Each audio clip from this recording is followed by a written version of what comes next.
आज या जन आक्रोश मोर्चात उपस्थित असलेले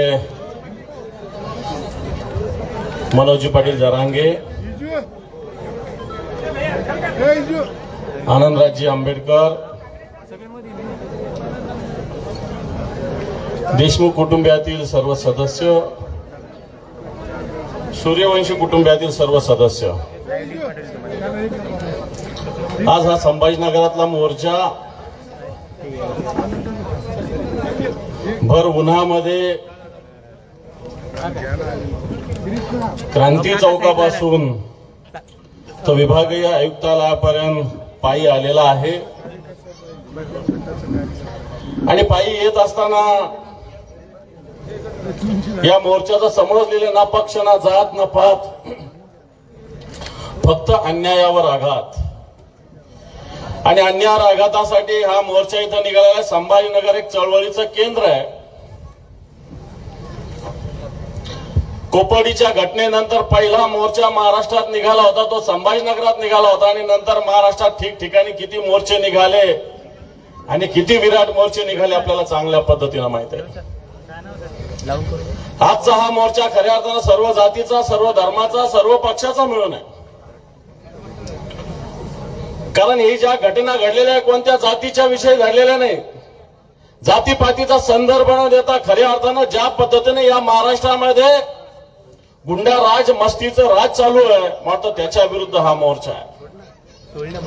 सैफ अली खानचे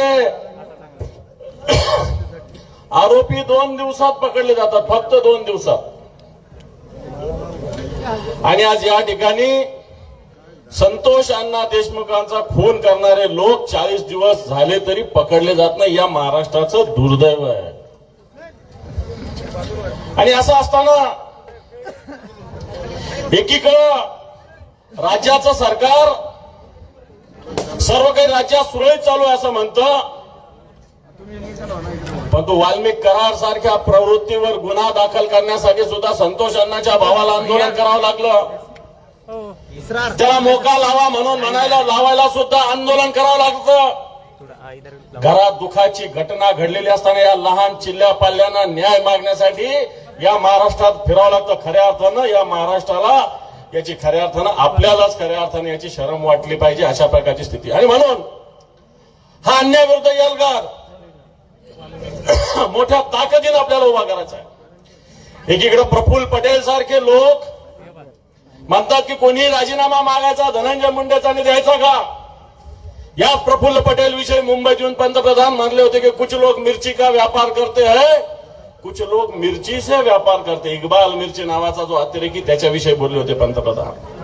आज हाच प्रफुल्ल पटेल अशा पद्धतीने बोलत असताना मला तो वाल्मिक करार असेल, धनंजय मुंडे असेल, हे एकाच माळेचे मणी आहेत.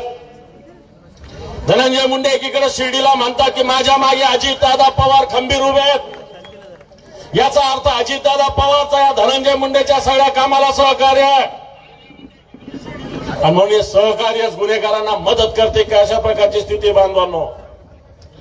आणि म्हणून भले सगळ्यावर मोका लागला असेल, भले अजित पवार बीडचे पालकमंत्री झाले असतील,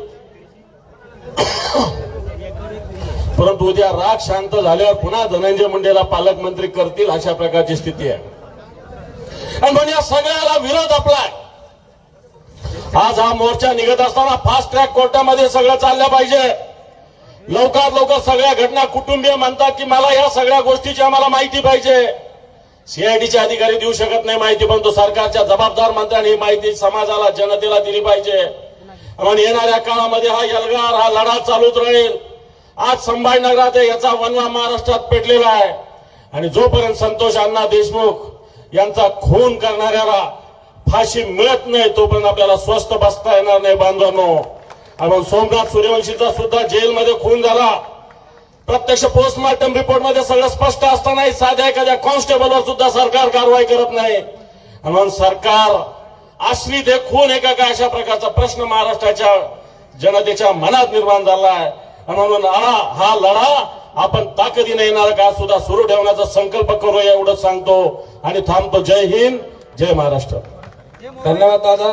यानंतर दलित चळवळीचे ज्येष्ठ नेते दिनकरदादा ओंकार यांनी 2 मिनिटात आपलं मनोगत व्यक्त करावं.